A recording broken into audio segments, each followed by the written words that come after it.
Por cierto, ese es el mensajito de que estamos grabando, ¿vale? Que no se me olvide, para que sepáis que se está grabando.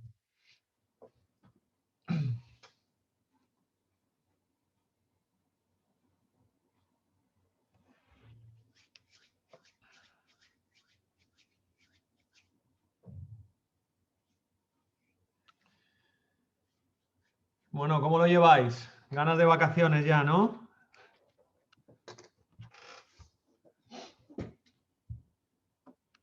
Estamos todos ya con necesidad de... Un poquito inflamados ya del estrés, de tanto trabajo y con ganas de coger vacaciones.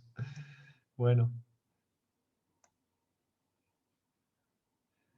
Hola Delfina. Hola Belinda. Hola Gaspar. Hola Beatriz.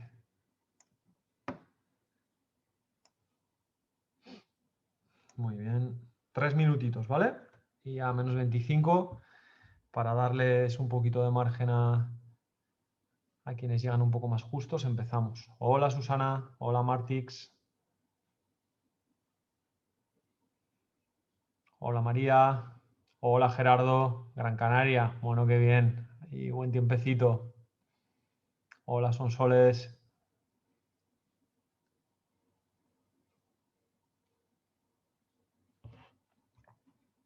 Bueno, gente de Colombia. Hola Tania. ¿De qué ciudad de Colombia, Tania?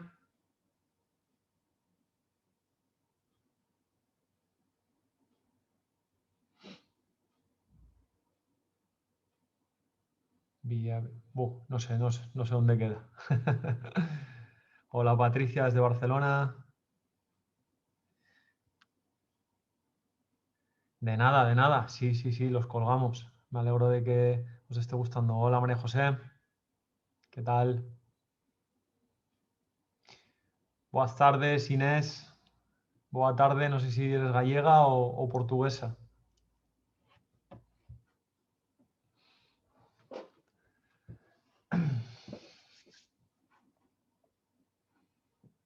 Hola Nieves. Hola Katia.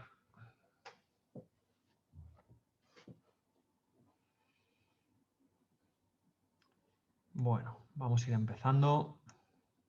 Que ya estamos en hora. 5 minutos de cortesía y ya lo tenemos.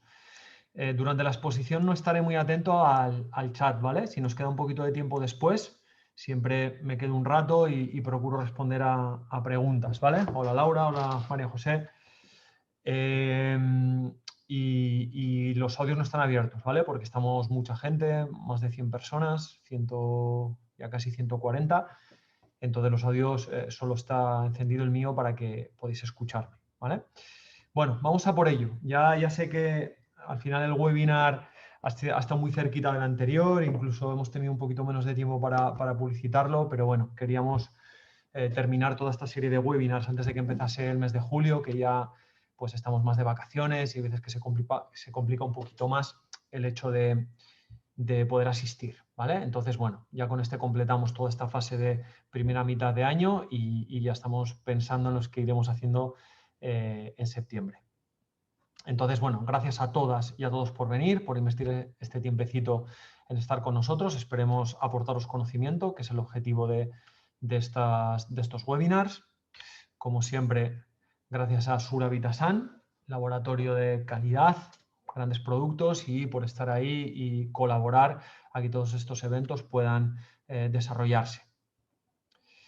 Bueno, muchos me conocéis, otros no. Soy Iker, soy codirector de Healthy Institute. Hablo un poco en nombre de todo el equipo que estamos ahí dentro, que somos 6 personas. Nos dedicamos a la psiconeuroinmunología clínica y a la divulgación científica. Ahí tenéis nuestra web. En nuestra web y en nuestro canal YouTube podéis encontrar los webinars anteriores, también en la web de Suravitasan, acordaros. Y bueno, si queréis seguirnos en redes, ahí tenéis la dirección del instituto, que vamos colgando también información de este ámbito, información científica que tiene que ver con la salud, y mi red personal, que también voy colgando cosas de este tipo. Recordaros, para quien pueda estar interesada o interesado en estudiar psiconeuroinmunología, que hemos cambiado y hemos ampliado nuestra formación. Quien quiera consultarlo, dentro de nuestra web puede bajarse el librito, ¿vale? En formato PDF, en el cual tenemos todos los contenidos nuevos, cómo hemos ampliado, ¿vale? Y todo lo que hemos sumado a la formación que ya venimos haciendo desde unos cuantos años. Bueno, vamos al lío, que es lo que os interesa y es a lo que habéis venido, ¿vale? Gracias, José Tomás. Recomendable, ahí tenemos un alumno. Vamos al lío. Alimentación e inflamación. Creo que es de gran interés. A mí me hace mucha ilusión hablar de esta temática y sí que es cierto que se nos va a quedar corta los 40 o 45 minutos que tenemos de exposición, pero lo que sí vamos a procurar es demarcar los factores que son más relevantes en cuanto a la relación que tenemos entre la alimentación y nuestro sistema inmunológico. Poco a poco, cada vez más, vamos sabiendo que la alimentación influye en cualquier parte de nuestra salud y que es evidente que ya tenemos datos suficientes para relacionar una buena alimentación con la prevención y el mantenimiento de la salud y una mala alimentación con el desarrollo, la aparición y el desarrollo de cualquier tipo de patología, pero hoy vamos a ver de manera más específica esa relación entre ese binomio alimento y sistema inmunológico. Entonces, una perspectiva importante desde mi parecer es que veamos desde dónde estamos abordando la alimentación. Esta es la primera pirámide, una de las primeras que salió y que ha estado vigente durante muchos años, yo diría que demasiados años. Esta pirámide nace además de una serie de estudios que estuvieron falseados, pero que ha ido marcando nuestra idea de la alimentación durante un montón de años. Se diseñó con el objetivo de terminar con los problemas cardiovasculares, culpabilizando a las grasas de los problemas cardiovasculares. Se hizo mucho hincapié en la necesidad de comer hidratos de carbono, pero se vio al de unos años que el hecho de aumentar las cantidades de hidratos de carbono no mejoró los problemas cardiovasculares, que incluso los pudo empeorar. Entonces, después de esta primera pirámide han ido generándose diferentes pirámides un poco adaptadas a diferentes países, en las cuales hacen una serie de repartos de alimentos, que son diferentes abordajes, ni mal ni bien, simplemente los explico, pero que se quedaba un poquito corto en el sentido de que pocas hacían referencia a cómo ordenar los alimentos en función de el impacto que estos alimentos tienen en nuestro sistema inmunológico, en el poder proinflamatorio o antiinflamatorio que pueden tener los alimentos. Otro de los enfoques, y esto no está reñido con lo que vamos a ir hablando y vamos a ir diseñando como un pequeño plato, ¿no? De cómo ordeno todas estas cosas dentro de un plato para que ese plato que comemos sea lo menos proinflamatorio posible, ha sido el que han ido saliendo diferentes abordajes dietéticos con diferentes nombres: dieta Atkins, dieta cetogénica, dieta del origen o paleo, ¿no? Dieta mediterránea, en el cual el abordaje ha sido cómo repartimos, en función de un balance calórico, los diferentes grupos de macronutrientes. Qué proporción de proteína le ponemos, qué proporción de grasas y qué proporción de carbohidratos. Y como decía antes, una de las preguntas que yo me he hecho de manera continuada desde que la alimentación forma parte de mi abordaje terapéutico es cómo afectan los alimentos a la actividad inflamatoria de nuestro organismo. Y así, hace unos años, descubrí esto, que era el Dietary Inflammatory Index, el índice de inflamación dietética, que es un índice que no sé si lo conocéis, pero en general es bastante poco conocido dentro del ámbito donde nos movemos. Es un índice diseñado en el 2009 en la Universidad de Carolina del Sur, en la cual, después de hacer una revisión muy amplia de casi 2000 artículos publicados, ahora la revisión evidentemente estos últimos 12 años se ha ido ampliando progresivamente, se hace referencia a 45 parámetros nutricionales que tienen relevancia en marcadores inflamatorios. Entonces, las mediciones más sencillas, voy un poquito hacia adelante, las podemos ver en cuando metemos un alimento en nuestro organismo en la fase postpandrial, es decir, en toda la fase en la cual estamos digiriendo y absorbiendo. Si hacemos una analítica sanguínea, cómo funcionan los marcadores inmunológicos asociados a los diferentes tipos de alimentos que nosotros vamos ingiriendo.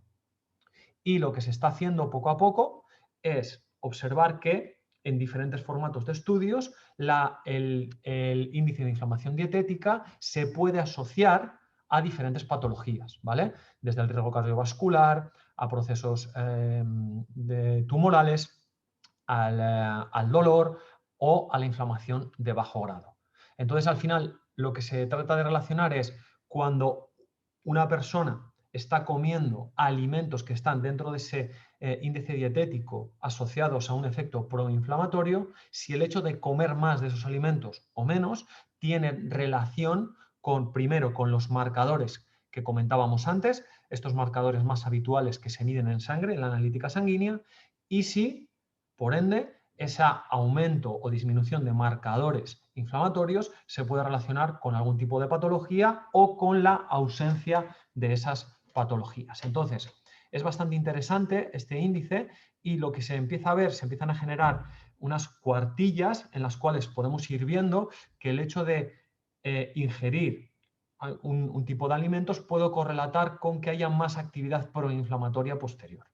Cuando vemos este índice, lo que vemos es todo lo que está en positivo dentro del índice. Ahí podemos ver que hay negativo y positivo. Lo que está en positivo quiere decir que tiene más efecto proinflamatorio y lo que está en negativo quiere decir que tiene menos efecto inflamatorio o incluso cierto efecto antiinflamatorio. Entonces, la mayor parte de todo lo que vamos a ir comentando el resto de la charla está relacionado con esta parte, con el índice de inflamación dietética. Bien, entonces, me parece que es bastante razonable entender, al menos de una manera superficial, qué relación puede tener los alimentos con el sistema inmune. Es decir, cuando yo ingiero un alimento, cuáles son las vías más claras a través de las cuales el alimento puede ponerse en contacto con el sistema inmunológico. Entonces vamos a encontrar, ¿vale?, dos vías directas en las cuales cuando nosotros ingerimos el alimento pasa a través del esófago, llega al estómago y a partir de ese proceso digestivo el alimento empieza a pasar hacia el intestino. Y ahí en el intestino vamos a encontrar la primera vía directa. ¿Por qué? Porque alrededor de nuestro intestino vamos a tener nuestro sistema inmunológico, el tejido linfoide asociado al intestino. Y va a haber una interacción directa entre todo lo que va llegando a la luz intestinal, sean alimentos, sean patógenos, sean otro tipo de cosas, y nuestro sistema inmunológico. Entonces, en nuestra cabeza tenemos que visualizar que el sistema inmunológico está continuamente alrededor del tubo intestinal, captando lo que va llegando a nivel de la luz intestinal, ¿sí?, y poniéndolo en relación con nuestro sistema inmunológico. ¿Por qué? Porque hay mucho riesgo de que cualquier alimento venga contaminado. Acordaros que nosotros evolutivamente no teníamos neveras para conservar los alimentos y los alimentos estaban en la naturaleza con muchas más posibilidades de que hubiese patógenos y por lo tanto nuestro sistema inmune tenía que estar muy atento a ver qué era lo que entraba junto con esos alimentos. Entonces hay una interacción directa a ese nivel, ¿vale? El primer punto de contacto directo va a ser el contacto intestinal, que entra en la luz intestinal y cómo se pone en contacto con nuestro sistema inmunológico. Y aquí vamos a encontrar, ¿vale?, algo que es muy importante y que luego hablaremos de esto, sobre todo cuando veamos el efecto proinflamatorio de las grasas, ¿vale? Vamos a imaginar que la parte que está a la izquierda es la luz intestinal y que van llegando cosas. Van llegando, por ejemplo, patógenos de un alimento que está contaminado.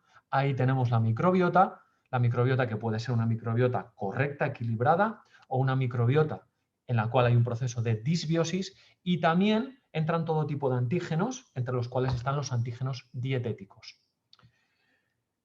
A partir de la entrada vamos a tener unas células M, que son células que están cogiendo trocitos de lo que va entrando a la luz intestinal. Esos trocitos van a ser lipopolisacáridos, lipoproteínas, patrones lipídicos, ácidos nucleicos, y están presentando eso que está en la luz intestinal a nuestro sistema inmunológico. Entonces, en nuestro sistema inmunológico están las células presentadoras de antígenos y esas células presentadoras van a tener unos patrones de reconocimiento de receptores y patrones moleculares asociados a patógenos. Los nombres dan igual, ¿vale? Pues simplemente para que sepáis a qué refieren estas iniciales. Y esos patrones van a estar asociados a unos tipos de receptores, los receptores tipo TOL y los receptores tipo NO. Estos receptores luego los nombraremos cuando hablemos de las grasas porque son importantes. Entonces, cuando a nivel de la luz intestinal entra algo y ese algo se pone en relación con nuestro sistema inmunológico, puede ocurrir que nuestro sistema inmunológico se active por ese algo que está entrando a nivel intestinal. Ese algo puede ser un patógeno, se reconoce ese patógeno y nuestro sistema inmunológico se activa con el objetivo de ¿qué? De matar el patógeno que ha entrado. Pero lo que vemos es que también pueden entrar ciertos antígenos que pueden generar una respuesta inmunológica, como por ejemplo podría ser una respuesta de, una respuesta alérgica, ¿vale? A un antígeno dietético. Ha entrado, puede haber un desequilibrio en la captación de esos antígenos y que nuestro sistema inmunológico responda con el sistema inmune adaptativo, TH2, y genere una respuesta de alergia, ¿vale? Entonces, ahí tenemos un contacto directo entre todo alimento que va entrando y nuestro sistema inmunológico. Primer lugar. Segundo lugar, contacto sanguíneo. Sabemos que una vez que el alimento se digiere, empieza a absorberse y que cuando se absorbe pasa a nivel sanguíneo o a nivel linfático. ¿Y qué es lo que vamos a ver? Que, por ejemplo, cuando estos son ácidos grasos saturados y ácidos grasos insaturados, cuando a nivel ya dentro de nuestro organismo esos ácidos grasos se ponen en contacto con una célula inmunológica, como es un macrófago, no va a ser igual el efecto que el ácido graso saturado o el ácido graso insaturado genera en ese macrófago. Vemos que los ácidos grasos saturados generan una activación del inflamosoma, es decir, una respuesta proinflamatoria, y sin embargo los ácidos grasos insaturados, especialmente el omega 3, generan la respuesta opuesta. Es decir, uno tiene un efecto más proinflamatorio y otro tiene un efecto antiinflamatorio o regulador de la respuesta inmunológica. Entonces ya hemos visto dos lugares directos, la luz intestinal y postabsorción, la luz arterial. Muy bien. Esto está bien, es de un libro muy interesante que es Inmunonutrición. Y aquí lo que se habla es del efecto que tiene la dieta mediterránea, con los diferentes compuestos que tiene la dieta mediterránea, sobre esa activación inmunológica que ocurre en la luz arterial, ¿vale? Asociado a los procesos de arteriosclerosis, etcétera, etcétera. Bien. Y luego podríamos decir que hay un contacto indirecto. ¿Qué quiere decir esto? Que no va a ser el alimento que contacta de manera específica con el sistema inmune, sino que se va a dar un contacto a través de otras estructuras. Y aquí, sin duda, lo que vamos a tener como protagonista va a ser la microbiota. La microbiota va a tener que ver con el proceso de metabolización de, yo diría que en mayor o menor medida, de todos los alimentos y nutrientes que van entrando en la luz intestinal, y el hecho de tener una microbiota correcta o una microbiota disbiótica va a tener una repercusión sobre nuestro sistema inmunológico. Entonces sabemos que la microbiota tiene que ver, por ejemplo, con la digestión de los lípidos, ¿sí? Que cuando estos lípidos se ponen en contacto con diferentes cepas de la microbiota se van a generar unos metabolitos secundarios y que dependiendo del equilibrio o desequilibrio de esa microbiota puede haber una activación inmunológica por esos metabolitos secundarios por un desequilibrio en nuestra flora bacteriana. Por lo tanto, ahí tendríamos una segunda relación, podríamos decir entre comillas, indirecta, entre el alimento que puede afectar negativamente a la microbiota, por ejemplo, un exceso de azúcar, ¿vale? Un exceso de harinas refinadas, un exceso también de grasas hidrogenadas, grasas trans, que pueden afectar negativamente a la microbiota y que ésta finalmente esté generando unos compuestos metabólicos proinflamatorios y que afecten a nuestro sistema inmunológico. Poco a poco lo que vamos viendo con el tema de la microbiota y con las analíticas a las que vamos teniendo acceso es que, por ejemplo, hablando de compuestos de macronutrientes y la inflamación, cuando hay un sobrecrecimiento de las bacterias que son proteolíticas, lo que ocurre es que al final se puede generar un proceso de inflamación por el propio consumo de proteína dietética. Aunque la proteína sea correcta a nivel cuantitativo, cuando esa proteína llega a la microbiota, el exceso de cepas proteolíticas generan unos metabolitos secundarios, ¿sí? Que terminan generando activación inmunológica, como se ve aquí. Entonces, quedarnos con la idea que lo que está pasando con la microbiota, dependiendo de la digestión, ¿vale?, que haga de esos alimentos puede terminar repercutiendo negativamente a nuestro sistema inmunológico. Bien. Y luego, un segundo punto, entre comillas, indirecto, sería qué pasa con nuestra barrera intestinal. Y desde luego no va a ser lo mismo para ese sistema inmunológico que está al otro lado de la barrera intestinal, que nuestra barrera intestinal esté cerrada, que sea una barrera intestinal intacta, a que haya un intestino permeable en el cual se van a abrir las uniones estrechas y van a empezar a pasar, ¿sí?, antígenos dietéticos, cadenas de aminoácidos, cadenas de polisacáridos que no deberían de atravesar la barrera en condiciones normales y que por lo tanto van a poder contribuir a una mayor activación de ese sistema inmunológico una vez de que esos trocitos de comida, por decirlo de alguna manera, están pasando por ese intestino permeable por donde no deberían de pasar. Por lo tanto, todo lo que a nivel nutricional contribuya a un desequilibrio en la microbiota o, como es el caso de algunos antinutrientes, como podría ser el gluten, ¿vale?, a aumentar la permeabilidad intestinal, van a tener una repercusión, por decirlo de alguna manera, indirecta también sobre nuestro sistema inmunológico. Vale, entonces, viendo un poco todo esto, ¿no?, la respuesta inflamatoria postprandial, ¿qué es lo que vamos a hacer? Que va a ser lo que vamos a analizar ahora. Vamos a ver que dependiendo del tipo de macronutriente que yo introduzca, puede haber una mayor activación inmunológica o una menor activación inmunológica, ¿vale? Entonces, acordaros, porque esto es importante, a ver si salimos ya de estas tendencias, sobre todo en redes, de demonizar las cosas, de llevarlas a los extremos, de esto es malo, esto es horrible, comerte un trozo de patata te va a llevar a la tumba. No, no hay veneno sino dosis. Entonces, todo lo que vaya comentando no va en dirección de demonizar las cosas, sino entender que si nosotros comemos cantidades altas o ingerimos cantidades altas de determinadas cosas de manera continuada, va a tener una repercusión negativa sobre nuestra salud. Entonces recordemos, no hay veneno sino dosis, ¿vale? Bien, entonces, un ejemplo muy sencillito, ¿vale? El desafío de la glucosa. ¿Qué es lo que se hace aquí? Se mete 75 gramos de glucosa en vena, un poco la misma prueba de la glucosa que se hace a las embarazadas con una dosis un poco más alta. Y lo que se hace es, en el periodo postprandial, te ingieres esos 75 gramos de glucosa y vas sacando sangre. 1 hora después, 2 horas después, 3 horas después, hasta 4 horas que más o menos dura el periodo postprandial. ¿Qué es lo que vemos? Que si ingerimos esta burrada de glucosa directamente, los marcadores proinflamatorios aumentan. Es decir, que en ese momento hay un exceso de activación de nuestro sistema inmunológico por un, vamos a decir, entre comillas, alimento, en este caso, que estamos ingiriendo. ¿Vale? Entonces, aquí, ¿qué es lo que vemos en el índice que estamos viendo antes? Que los carbohidratos, en general, son un poquito más, ¿vale?, activadores de la inflamación. Que esto no quiere decir que sea malo, ¿vale? Simplemente estamos analizando el efecto que tiene. Va a depender de ciertas características también que tengan los carbohidratos que vamos a ver ahora. Esto no quiere decir hay que dejar de comer carbohidratos, ¿vale? Por favor, no os quedéis con esa idea, sino que simplemente veamos cómo actúan en relación con el sistema inmunológico.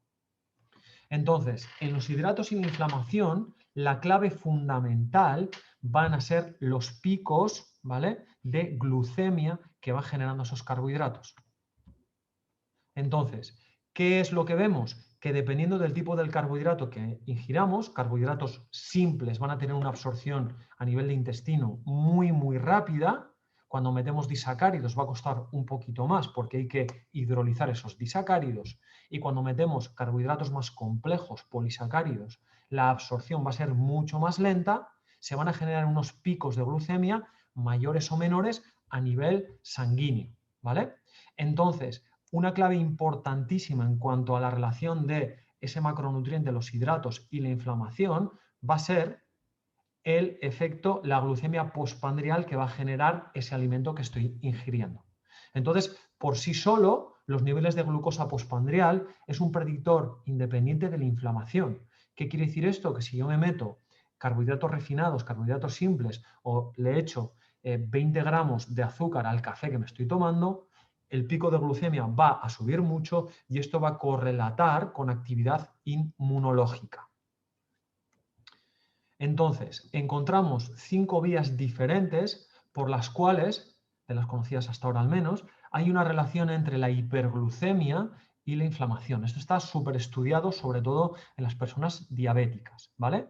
Encontramos 2 rutas bastante complejas a nivel bioquímico, que son la ruta de la proteinquinasa C y la ruta de la exosaminasa, de las exosaminas, perdón, que van a relacionarse con la inflamación. Y 3 rutas que son un poquito más sencillas de explicar, que es la ruta de la glicación, en la cual la glucosa se va a ir pegando, ¿vale?, a otros nutrientes, como pueden ser los ácidos grasos y la proteína, y van a glicosilar, ¿vale?, tanto proteínas como ácidos grasos, generando una alteración del valor biológico de las proteínas y de los ácidos grasos y oxidándolos, ¿vale? Los picos de hiperglucemia, cuando entra demasiada glucosa en la mitocondria, va a generar un montón de radicales libres en la producción de energía, con lo cual va a contribuir al estrés oxidativo. Y luego hay una tercera ruta, que es la ruta de los polioles, en la cual cuando se activa se inhibe una enzima que es NAD+, ¿vale?, que es una enzima que tiene que generar una recuperación del ADN, de las estructuras mitocondriales, de la membrana celular, etcétera, etcétera, que cuando se activa esa ruta de los polioles se inhibe esa enzima que nos ayuda a recuperar.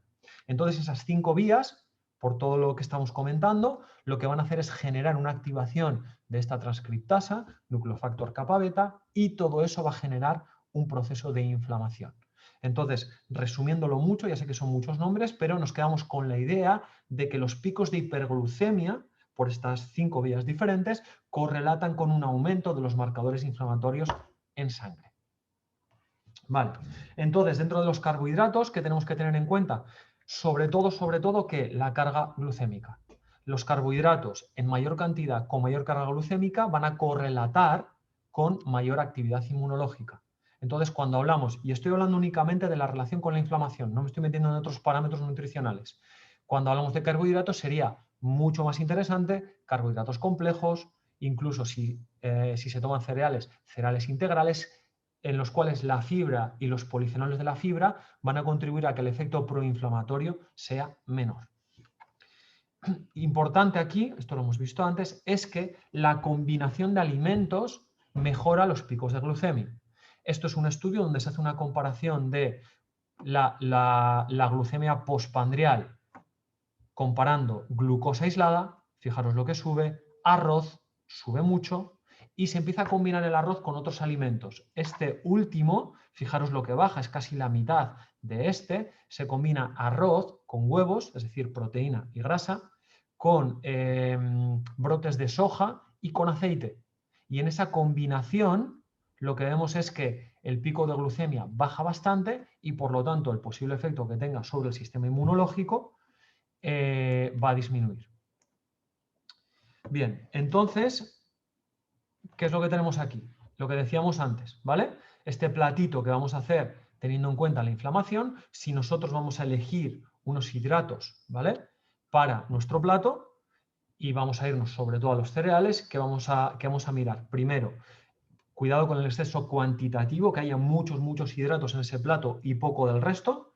Segundo, vigilar las cargas glucémicas. Si elegimos un hidrato, cuanta menor carga glucémica, mejor para nuestro sistema inmunológico.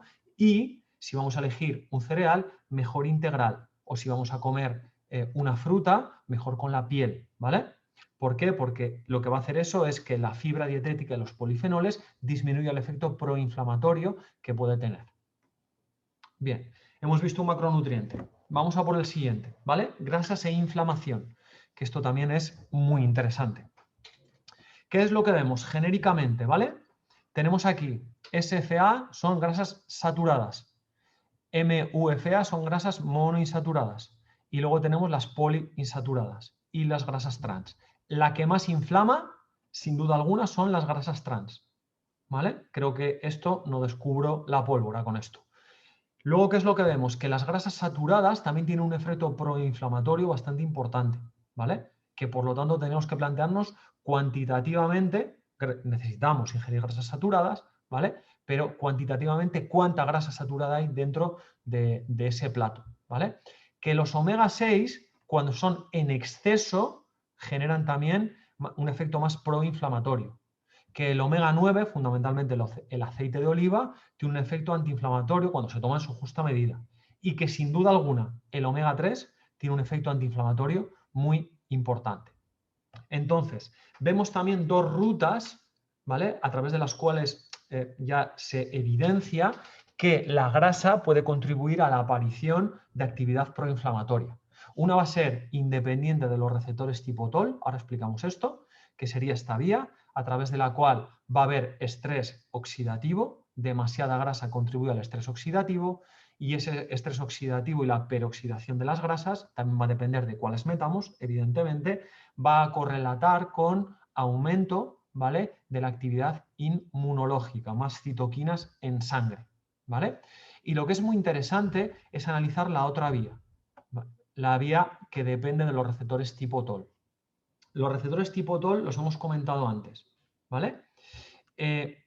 Hemos dicho que hay una presentación antigénica de manera continuada entre lo que hay en la luz intestinal y nuestro sistema inmunológico, y que tenemos unos tipos de receptores, que son los receptores tipo TOL, que responden, ¿sí?, ante la presencia de algunas cosas que hay en el intestino. Y cuando se activan, lo que suele ocurrir es que una activación inmunológica proinflamatoria. Entonces, ¿qué es lo que vemos? Que hay un tipo de receptor que es el receptor tipo 4, que responde a los lipopolisacáridos, que son estructuras, son endotoxinas, son estructuras que están en las membranas de las bacterias gram negativo, los lipopolisacáridos, que cuando están a nivel de la luz intestinal hay una respuesta proinflamatoria, o a nivel sanguíneo, ¿vale? Hay una respuesta proinflamatoria. Entonces, ¿qué es lo que vemos aquí? Que esto es un lipopolisacárido y esto es una grasa saturada. Es ácido palmítico. Tienen el mismo efecto sobre los receptores tipo TOL. ¿Qué quiere decir esto? Que para ese receptor le da igual que haya un lipopolisacárido o que haya una grasa saturada o una grasa trans. Responde de la misma manera a nivel de la activación inmunológica. Y sin embargo, cuando hablamos de grasas omega 3 con EPA y DHA, tienen el efecto contrario, tienen un efecto antiinflamatorio. Entonces, repitiendo, ¿vale? Nuestro sistema inmunológico está continuamente captando, ¿sí?, trocitos de cosas que están a la luz intestinal para responder ante posibles amenazas. Una de las cosas que capta son los lipopolisacáridos, y cuando los capta y da, digamos, positivo en ese reconocimiento, se activa el sistema inmunológico. Entonces, el receptor tipo TOL4 está especializado en captar el reconocimiento de esos lipopolisacáridos, y las grasas saturadas y trans tienen una estructura similar a los lipopolisacáridos. Entonces, por esta vía, cuando nosotros metemos un exceso de grasas saturadas y grasas trans, hay más actividad inmunológica. Así que, de manera genérica, las grasas que son más proinflamatorias van a ser las grasas trans y las grasas saturadas. ¿Esto quiere decir que no pueda cocinar con aceite de coco? No, no quiere decir eso. ¿Esto quiere decir que no pueda tomar MCT? No, no quiere decir eso. Quiere decir que tenemos que mirar la cantidad, ¿vale?, de esas grasas saturadas y el contexto alrededor del cual lo estamos poniendo, ¿vale? Sí que es cierto que con las grasas trans, pues al final no las debemos de comer habitualmente, tienen que ser grasas que comemos, ¿sí?, muy, muy ocasionalmente. Chicos, ahora no miro el chat, ¿vale? No voy a responder a cosas del chat. Si tenemos tiempo, lo respondemos al final, porque si no pierdo el hilo conductor. Y este es un webinar con bastante contenido, ¿vale? De las grasas insaturadas vamos a encontrar una diferencia grande entre las omega 6 y los omega 3 y los omega 9. De manera genérica, el exceso dietético de omega 6 va a ser proinflamatorio, ¿vale? Porque contribuye a toda la vía proinflamatoria de los eicosanoides. Entonces, cuando los omega 6 están en desequilibrio de los omega 3, vamos a tener un estatus proinflamatorio. Esto se resuelve ingiriendo menos omega 6 y más omega 3 que tenga EPA y DHA, es decir, más pescado, ¿vale? El omega 3 va a tener un efecto antiinflamatorio, resolvinas, protectinas, maresinas, inhibidor de nucleofactor kappa beta, de factor de necrosis tumoral, etcétera, etcétera. Y el omega 9, que veremos un poquito después por qué, sobre todo el aceite de oliva, va a tener un efecto antiinflamatorio cuando está en unas proporciones razonables, equilibradas. Entonces, grasas, quedarnos con la idea de que, de manera genérica, el exceso de trans y saturadas correlatan con más inflamación en los marcadores sanguíneos, ¿vale? Que si nos pasamos con los omega 6 y desequilibramos el ratio omega 3 omega 6, también va a haber más inflamación y que sí o sí necesitamos meter grasas omega 3 para tratar de reducir ese estatus inflamatorio a nivel sanguíneo, ¿vale? Entonces, joder, no sé por qué se ha doblado la diapo. Sin más, dentro del platito que estamos diseñando, cuando hablamos de grasas, nos acordamos evitar las grasas hidrogenadas y las grasas trans, ¿vale? Poquitas saturadas, omega 6 en su justa medida en equilibrio con el omega 3, si podemos llegar a ese 1,1 o 2,1 a favor del omega 6 no pasaría nada, pero si llegamos al 1,1 fenomenal. Omega 9, aceite de oliva, ¿vale? Oro líquido, como dice Arguiñano, un poco cada día, fenomenal. Y omega 3 con EPA y DHA, sobre todo en cantidad, ¿vale? Entonces vamos a quedarnos con esta idea. Vale. Siguiente macronutriente, proteína e inflamación. Aquí, de manera genérica, la proteína tiene un efecto postprandial antiinflamatorio, ¿vale? De manera genérica, pero sí que es cierto que si nosotros lo miramos de manera aislada los aminoácidos, podemos encontrar que de manera más específica algunos aminoácidos contribuyen más a tener un efecto antiinflamatorio, como puede ser la glutamina y la glicina, y hay otros aminoácidos, como puede ser la arginina o los aminoácidos ramificados, que cuando suben mucho a nivel dietético pueden contribuir a un efecto más proinflamatorio. Ahora no salgamos corriendo los que toman BCAAs porque hacen deporte pensando que, que se van a inflamar, ¿vale? No es eso, como siempre, cantidad y contexto. Lo que sí merece la pena recordar, ¿vale? Es la carne roja y el problema que hay con los TMAOs, ¿vale? El TMAO o la trimetilanina, ¿vale? Se genera a partir de dos sustancias. Una es la fosfatildilcolina, que está mucho en los huevos, en la leche, en el queso, y algo que tiene la carne roja en cantidad, ¿vale? Además de fosfatildilcolina, que es la L-carnitina. Cuando esos dos sustratos pasan a nivel intestinal, la microbiota fermenta y genera TMA, ¿vale? Trimetilamina. Y cuando esta pasa a nivel hepático, genera un óxido de trimetilamina, que cuando se acumula en cantidades altas, contribuye a la inflamación, ¿vale? A aumentar la inflamación a nivel sanguíneo, a aumentar el riesgo cardiovascular, etcétera, etcétera. Por esto, las carnes rojas, ¿vale? Tienen que estar muy controladas en una dieta en la cual queremos bajar el efecto proinflamatorio.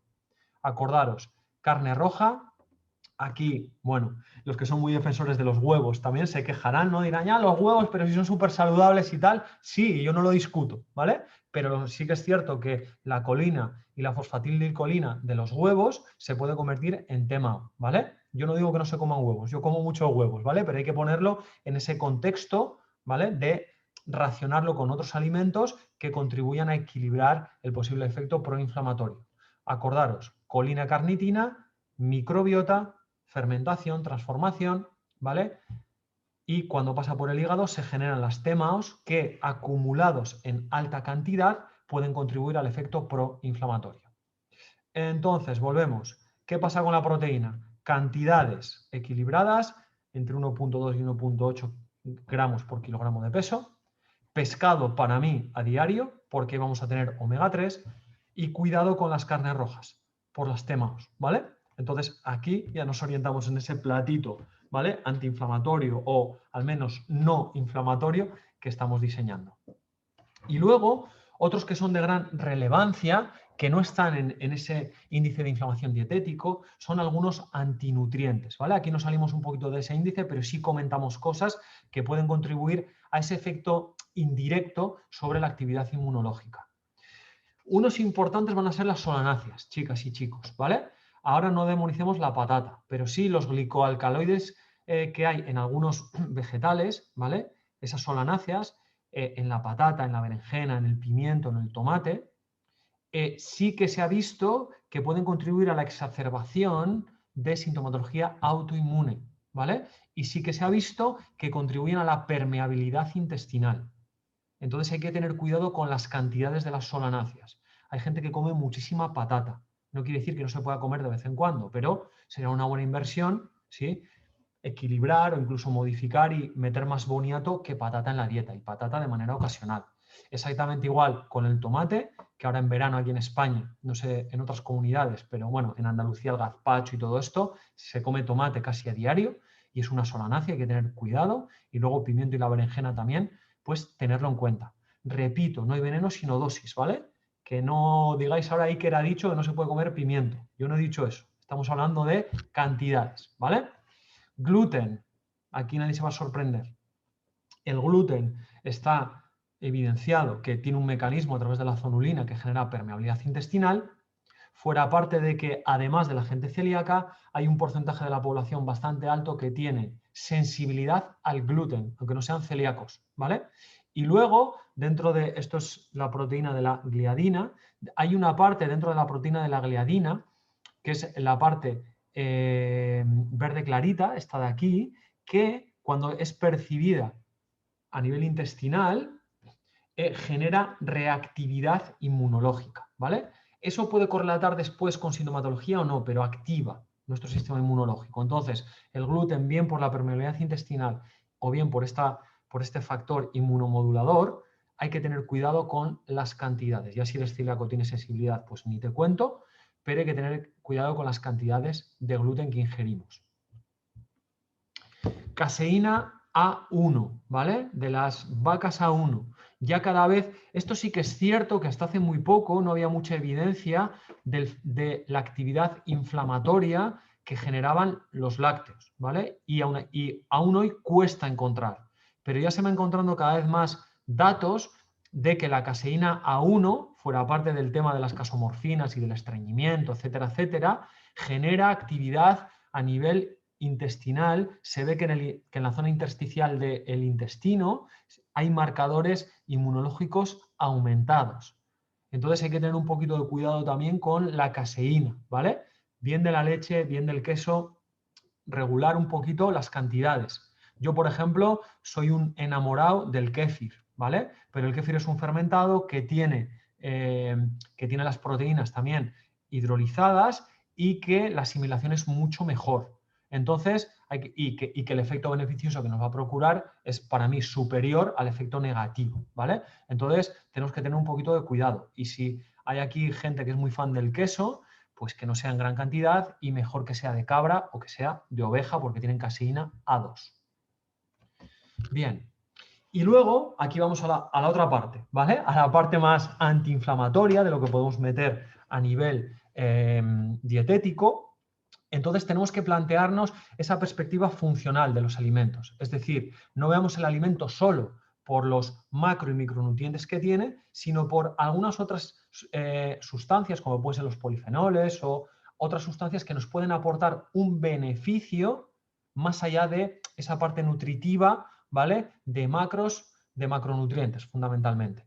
Entonces pensemos que cuando ingiero un alimento puede tener un efecto proinflamatorio y por lo tanto negativo, ¿sí? Disfuncional, podríamos decir, para nuestro organismo, y cuando ingiero otro tipo de alimento podemos beneficiarnos de esa ingesta y tener un efecto positivo más allá de la parte nutricional. Entonces, cosas que tenemos por aquí, omega 3, ¿vale? Ya lo hemos hablado, hay que meter omega 3 con EPA y DHA, fibra dietética es clave, ahora hablamos un poquito, polifenoles, tenemos que llenar los platos de polifenoles, aceite de oliva, y hablamos un poquito de los fermentados y el efecto que nos pueden generar, ¿vale? Entonces, no descubrimos nada. Omega 3, EPA y DHA, ¿dónde lo encontramos en grandes cantidades? Pescado. Y quien sea vegana o vegano, se puede suplementar omega 3 de origen de algas, que sí tiene EPA y DHA, a diferencia de los omega 3 vegetales, que tienen muy poco o prácticamente nada EPA y DHA y que en la conversión está muy limitada. Entonces, o metemos pescado, o la gente que no quiera comer peces y que sea vegana, tenemos infinidad de suplementos de omega 3, pero también hay omega 3 de origen de algas y tiene EPA y DHA, o sea que sería una opción muy interesante para la gente que no consume animales, ¿vale? Aquí no me extiendo. Fibras, fibra directamente. Y si pueden ser prebióticas, mejor. Entonces tenemos 5 familias grandes de fibras prebióticas: las pectinas, los betaglucanos, los mucílagos, los fructanos y el almidón resistente. Y aquí tenemos un montón de alimentos que podemos ir metiendo a nivel dietético. ¿Para qué? Para generar, fijaros, el efecto, disculpad, no, está aquí abajo, la fibra. Disculpad que está mal puesto esto. Aquí lo tenemos. Fijaros el efecto antiinflamatorio que tiene la fibra, que es muy alto, ¿vale? No sé si lo tengo. No, bueno, da igual. Está aquí abajo. El hecho de meter fibra lo que nos proporciona es, primero, bajar los picos de glucemia postprandiales y, segundo, en la fibra vamos a encontrar un montón de polifenoles. Entonces necesitamos meter unas cantidades de fibra altas cada día. Y repito, además, si ejercen de prebiótico, nos van a ayudar a mantener la flora bacteriana en equilibrio y, por lo tanto, tenemos un doble beneficio: dar de comer a nuestros microorganismos, a los que nos tienen que mantener en un estatus de salud correcto, y además tener un efecto antiinflamatorio. Además de todo esto, polifenoles, ¿sí? Tenemos que meter verdura y tenemos que meter fruta. Sí que es cierto que la fruta, pues igual hay que controlar un poquito más. Comerse 2 kilos de fruta, pues seguramente no es muy interesante por la cantidad de fructosa, pero sí que meter frutas de baja carga glucémica, ¿vale? Dependiendo también la actividad, si haces deporte, no haces deporte, pero necesitamos meter miles de colores en nuestra dieta. En los colores, ¿vale?, de los vegetales vamos a encontrar los polifenoles. Tenemos 5 familias grandes de polifenoles: los ácidos fenólicos, los estilbenos, los lignanos, los alcoholes fenólicos y los famosos flavonoides, que quizás son los que más os pueden sonar. Entonces, sin entrar en... hay decenas de polifenoles, ¿vale? Lo que necesitamos es meter verdura y fruta en cantidad. Y fijaros, ¿vale?, cómo los polifenoles van a generar un efecto de regulación inmunológica súper potente, chicas, chicos. Entonces necesitamos que cada plato esté acompañado de algún polifenol. Meter brócoli, ¿vale? Meter arándanos, meter frutos rojos, ¿sí? Meter, cuando se hace una ensalada, meter hojas de muchos colores. Cuanto más color, más polifenoles, ¿vale? Frutas, ¿sí? Y comerlas con piel, ¿vale? Entonces necesitamos inundar nuestra dieta de polifenoles, porque en general proceden de alimentos con un valor calórico bajo, ¿vale?, en general, y tienen un valor nutricional muy alto por micronutrientes y por estos compuestos fenólicos, ¿vale?, por los polifenoles, que nos van a aportar un beneficio muy alto a nivel de salud, ¿vale? Entonces tenemos que meter polifenoles a nivel de la dieta. Aquí, ¿qué tenemos? Las epigalocatequinas del té verde, antiinflamatorias, la quercetina, ¿vale?, que la podemos encontrar en la cebolla, ¿vale? Y así con un montón de polifenoles diferentes que nos van a procurar un efecto antiinflamatorio. Así que lo que vemos es que en la inflamación de bajo grado y en la inflamación sistémica, como se ve en la patología cardiovascular o en la obesidad, el hecho de ir metiendo, aquí tenemos epigalocatequinas, genisteína, ¿vale?, luteína, quercitina, naringina, etcétera, polifenoles, nos van a ayudar a reducir ese efecto proinflamatorio, por ejemplo, que se da en la obesidad, ¿vale? Lo ideal sería adelgazar, pero bueno, que los polifenoles nos van a ayudar a bajar ese efecto proinflamatorio, ¿vale? Una sustancia muy rica en polifenoles es el aceite de oliva, ¿vale? Por eso es tan interesante y tiene un valor terapéutico alto. Sí que es cierto que al final, como cualquier aceite, la carga calórica es alta, que hay que controlar un poquito cuánto tomamos, pero desde mi perspectiva el aceite de oliva tiene que estar presente cada día en cantidades equilibradas en la dieta. Tenemos uno de los antioxidantes más potentes, que es el hidroxitirosol, ¿vale? La no me sale el nombre, oleuropeína y el oleocantal, está habiendo bastantes estudios actualmente que lo relacionan con beneficios muy potentes a nivel de salud. Por lo tanto, aceite de oliva lo tenemos que tener presente en nuestra dieta de manera habitual, ¿vale? Entonces, como decíamos antes, aquí en los vegetales tienen que estar muy, muy presentes a nivel dietético.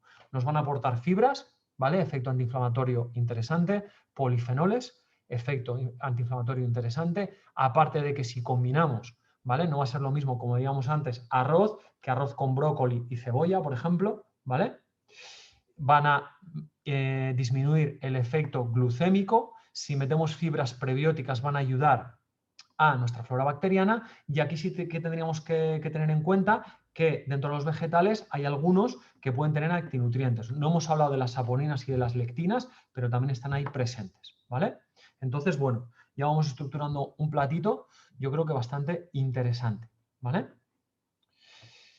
Y finalmente, fermentados, ¿vale? Los fermentados al final van a transformar el alimento. Entonces, el efecto del fermentado es un efecto de transformación en el cual de un alimento que ya de por sí podría ser muy interesante, obtenemos un alimento que el efecto beneficioso en general se potencia. Entonces, los fermentados nos aportan durante el proceso de fermentación una hidrólisis de estructuras no digeribles, ¿vale? De fibras y demás que facilitan la digestión y absorción del alimento. El fermentado lo que va a generar es un alimento de un valor biológico y nutricional aumentado. ¿Por qué? Porque aumentan el número de micronutrientes. Por ejemplo, sabemos que en los procesos de fermentación se producen vitaminas, ¿vale? Como la vitamina K, que es necesaria para nuestro organismo, y que los fermentados, algunos más que otros, tienen más vitamina K que los no fermentados. Durante el proceso de la fermentación aparecen nuevos principios activos, como vamos a ver con la cúrcuma fermentada, ¿vale? Más curcuminoides. Y luego se liberan nutrientes de estructuras que para nuestro sistema digestivo no es digerible, ¿vale? Por lo tanto, al final tenemos un alimento que nutricionalmente es más interesante, mejora la biodisponibilidad de esos alimentos y mejora el proceso de absorción. Y además, algunos fermentados, en el proceso de fermentación, vamos a tener probióticos, con lo cual estamos metiendo un fermentado que mejora el valor nutricional y estamos metiendo microorganismos saludables para nuestra flora bacteriana. Dentro de los fermentados encontramos dos tipos. Vamos a encontrar fermentados que tienen probióticos, como podría ser el kéfir, el kimchi, el té kombucha, el yogur, ¿vale? Siempre y cuando no esté posteriormente pasteurizado, que eso mata todos los microorganismos, y fermentados que no tienen probióticos, como podría ser un ejemplo claro, el ajo negro, ¿vale? Pero que sin embargo, como vamos a ver ahora, en los no fermentados como el ajo negro y como otros productos que vamos a presentar después, el valor biológico se incrementa. Entonces, valor nutricional del kéfir, por ejemplo, aquí soy poco objetivo porque yo soy un enamorado del kéfir, ¿vale? Pero nos genera un efecto de antioxidantes, un efecto de regulación inmunológica, nos ayuda a mejorar la respuesta inmunológica y fijaros aquí abajo, efecto antiinflamatorio, regulación de las citoquinas, ¿vale? Por lo tanto, un vasito de kéfir, le sumamos un prebiótico como puede ser unas semillas de chía y unos arándanos y tenemos una combinación hiper saludable para nuestra salud. Y aparte de esto, tenemos otros que no son probióticos, como podría ser el ajo negro. Fijaros qué cambio del ajo fresco, que ya de por sí es un alimento súper interesante, pero cuando fermentamos el ajo negro, aumentamos en casi por 5 los flavonoides, que son un tipo de polifenoles, y globalmente los polifenoles en más de 4 veces. Por lo tanto, ese proceso de transformación del ajo negro genera que de un alimento, repito, muy interesante crudo, tenemos un alimento cuyo interés, ¿vale?, terapéutico y nutricional se multiplica pues por 4 o por 5. Bien, entonces fijaros, aquí dentro de esta cuartilla, ¿vale?, vemos que alguien lo preguntaba, ¿vale?, que si el jengibre y el ajo parecían como inflamatorios. No, son antiinflamatorios. Lo tenéis aquí, chicos, ¿vale? Están en negativo. Y precisamente aquí lo que quiero hablaros es de unos productos fermentados, una línea de productos que es bastante vanguardista y muy novedosa de Suravitasan, el laboratorio que nos patrocina, ¿vale?, que tiene dentro de este listado jengibre, ¿vale?, y cúrcuma fermentados. Y es muy interesante. ¿Qué es lo que vemos con la cúrcuma fermentada? Lo que decíamos antes, que en el proceso de fermentación cambiamos el valor biológico del alimento, ¿vale? La cúrcuma fermentada es mucho más biodisponible y absorbible que la cúrcuma no fermentada. Aumentan entre un 10 y un 20% la cantidad total de curcuminoides, con lo cual más efecto terapéutico. Importante, se generan nuevos compuestos curcuminoides. La cúrcuma cruda tiene en torno a 40-50 curcuminoides y cuando se fermenta aparecen 62 nuevos compuestos de curcumina. Es decir, más efecto terapéutico. Por lo tanto, todo el efecto terapéutico que va a tener la cúrcuma, antiinflamatorio, antioxidante, hepatoprotector, etcétera, etcétera, se va a multiplicar exponencialmente. Entonces, ¿qué tenemos? Pues que igual que podemos meter un par de dientes de ajo negro al día, podemos meter un poco de cúrcuma fermentada en nuestros alimentos para obtener un efecto súper beneficioso para nuestro organismo. Lo mismo pasa con el jengibre. Jengibre fermentado, sabemos que el jengibre es otro de esos vegetales que son un poco panacea, ¿no? Que un mismo vegetal, un mismo alimento tiene un efecto sobre un montón de dianas terapéuticas diferentes. Sabemos que cuando el jengibre se fermenta aumentan los gingeroles y los soagoles, que son los principios activos del jengibre, y que mejora su absorción y biodisponibilidad. Por lo tanto, y preparando este webinar, hay estudios bastante interesantes de jengibre fermentado en neurodegeneración, ¿vale? En las placas de beta-amiloide de Alzheimer, etcétera, etcétera. Tiene un efecto el jengibre fermentado muy, muy interesante, tiene un efecto antioxidante muy interesante a nivel cerebral, ¿vale? Con esto no digo que el jengibre fermentado cure el Alzheimer, ¿eh? No estoy diciendo eso, pero sí que nos aporta un nutriente que podemos meter de manera muy sencilla a nivel dietético y que nos va a aportar efecto antiinflamatorio, ¿vale? Efecto antioxidante, antimicrobial, etcétera, etcétera, etcétera.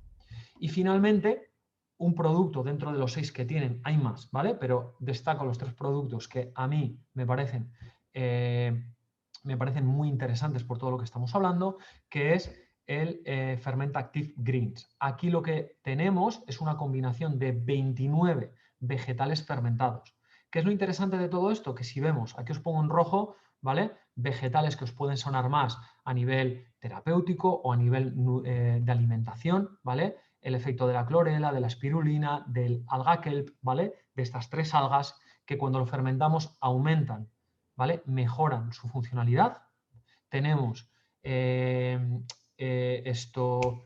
lo diré, frutas, ¿vale? Como el grosellero negro, el ribes nigrum, los arándanos, el rojo y el normal, o la granada, con un montón de antioxidantes y de polifenoles que fermentados también mejoran su valor biológico, brócoli y cale, que son 2 de los alimentos que seguramente tienen un valor nutricional más alto, el lino, las semillas de lino, ¿vale? Fermentadas también, que tiene un efecto interesante a nivel prebiótico, y luego también jengibre y cúrcuma, que los hemos visto antes. Entonces encontramos también un producto dentro de los fermentados, ¿vale? Que sumarle un poquito a nuestro plato diario nos va a generar un efecto muy interesante. ¿Dentro de qué? Pues dentro de al final lo que estamos buscando, ¿no? Que es dentro de nuestro plato jugar con la funcionalidad de los alimentos, ¿sí? Para que de todo lo que estamos ingiriendo y cuando esto llega a nuestro intestino y lo absorbamos, tengamos el efecto beneficioso menos inflamatorio o incluso si pudiera ser antiinflamatorio posible. Entonces, bueno, aquí con esto terminamos. He ido rápido porque hoy había mucho contenido, ¿vale? Ya seguro que os quedan dudas, tendréis para volver a revisar, ¿vale? El webinar, ya os avisaremos en redes cuando lo pongamos. Y ahora, aunque habíamos pactado 1 hora, sí, pero me la he adjudicado para la explicación. Me quedo 10 minutitos respondiendo dudas, ¿vale? Bueno, a ver qué habéis puesto aquí. Solanáceas, ¿qué cantidad? Es que no hay una cantidad, Katia. Depende de la persona, depende cómo esté el intestino. Es no abusar, ¿vale? De las solanáceas. Pescado de salmón de piscifactoría, ¿también es rico en omega 3 y DHA? Sí, no hay duda. Sí es rico, ¿vale? El comer durante un tipo de problemas bucales todo triturado puede afectar a la nutrición. Ahí te estás cargando parte de la fibra, ¿vale? ¿Cómo se podría paliar? Pues depende de cómo lo tritures, ¿vale? Triturándolo cuanto menos mejor, ¿sí? Fermentactive Greens es apto para celíacos. Buena pregunta, Vicenta. Yo creo que sí, porque, pero tenemos aquí al menos 2 comerciales de Sura Vitasan. Yo creo que sí, porque aunque pone que tiene trigo, tiene hoja de trigo, ¿vale? Entonces, yo creo que no habría problema, ¿vale? Más cosas. Eneco, muchas gracias, Iker. Gracias a ti, Eneco, ¿vale? Buen día. solo seguir entrar ahora, perdí formasao, que se la podemos presentar. ¿Vamos a enviar la información? No, no la vamos a enviar, ¿vale? Lo que vamos a hacer va a ser colgar el webinar. Carlos, sí, muchas gracias, ¿vale? Bealbor, tomar aminoácidos rompería el ayuno, ¿verdad? Yo diría que sí, tomar los aminoácidos. No soy un experto en ayuno intermitente, ¿vale? Pero al final todo lo que tenga carga glucémica, en teoría, rompe el ayuno, ¿vale? Aunque también dicen que la grasa no rompe el ayuno. Hay, no sé, un poco de ideas disipadas, ¿no? En torno al ayuno, ¿vale? Pero no soy, practico el ayuno ocasional y no soy un gran especialista en ayuno intermitente, ¿vale? Yo, desde luego, que si alguien me pide ayuno intermitente, le digo que no coma nada que tenga carga calórica. Vale. Gracias, muy interesante. Gracias a ti, Patricia. Gracias a ti, Gerardo. ¿Tomate madura tiene menos solanina? Sí, tiene menos. ¿Qué opinas de la presencia de mercurio en los pescados? Pues que está ahí, María. Que está ahí. Cuanto más grande el pescado, más mercurio, ¿vale? Entonces lo ideal sería irnos a pececitos pequeños. José, ¿vale? Excelente webinario, muchas gracias. Gracias a ti, José, me alegro de que te haya gustado. Susana, muchas gracias, sí, que es súper interesante como siempre. Gracias, Susana. Vale, los fermentados se pueden echar a un guiso o se echa directamente sobre el plato ya cocinado. Muchas gracias. Los fermentados que no tienen probiótico los vas a poder calentar. Si tienes probiótico y subes mucho la temperatura, te vas a cargar los microorganismos, ¿vale? Entonces, eso es lo que tienes que diferenciar, Josefina. Vale, María Cristina, debo desconectar. Gracias, Iker, gracias a ti. Gracias a ti, Julia, ¿vale? Rosley, si quitamos piel y semilla de la solanancia, se mejora su digestión y su poder inflamatorio. Mejoras parte, ¿vale? Elizabeth, muchas gracias, gracias a ti. Mariana, ¿qué alimentos evitar o aumentar en EM? EM entiendo que es esclerosis múltiple, Mariana. Todo lo que sea proinflamatorio, yo lo bajaría. Y aumentar muchísimo las grasas omega 3. Si hablamos solo de esto, de alimentos y todos los polifenoles, ¿vale? Fuera parte de cosas que se pueden dar en formato suplementación. Josefina, gracias. Gracias, gran ponencia. Muchas gracias a ti, Josefina. Vale, Monse, gracias, gracias. Pablo. La leucina, ¿vale? Entiendo que es leucina, ¿no? No leucina, si rompe el ayuno. Es que el aminoácido tiene carga calórica, entonces lo normal es que rompa el ayuno, ¿vale? Katia, gracias. Pablo, glucogénico, efectivamente. Juana, muchas gracias, interesante. Gracias, me alegro. Este webinar para mí es el mejor de todos. Ah, pues bueno, muchas gracias. David, gracias. Dani, gracias, profe, gracias a ti. Muy interesante, gracias, gracias, gracias, gracias. Bueno, me vais a subir los colores hoy. Margarita, a ver si hay más preguntas. ¿Qué opino de la dieta cetogénica? A ver, yo personalmente respeto todas las vertientes de la dieta. Opino que la dieta tiene que adaptarse a la persona y la persona no la persona a la dieta, ¿vale?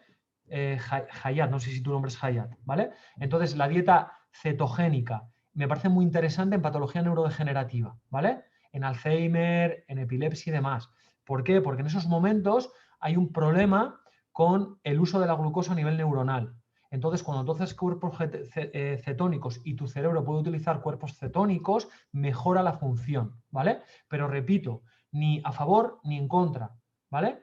La dieta cetogénica está bien, pero creo que es una dieta bastante extrema en cuanto a los alimentos que vas a tener que ingerir, ¿vale? Y también te digo que para una persona normal no veo mayor beneficio en una dieta cetogénica respecto a otra dieta, ¿sí? Si es una opción, si está bien, perfecto. Pero no cataloguemos la dieta cetogénica per se de que es mejor que otras, pero ni la cetogénica ni ninguna otra, ¿eh?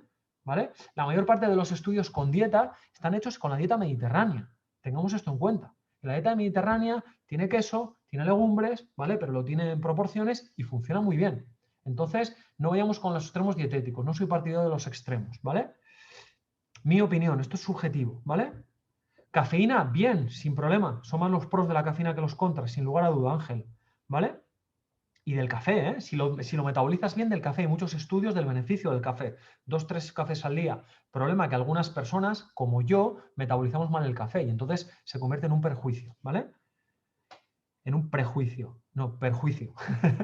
Vale, muy interesante. Las solanáceas hay alguna manera de reducir el efecto proinflamatorio, quizá pelándolas un poquito y cocinándolas, no lo sé, no lo he mirado, Alejandro, ¿vale?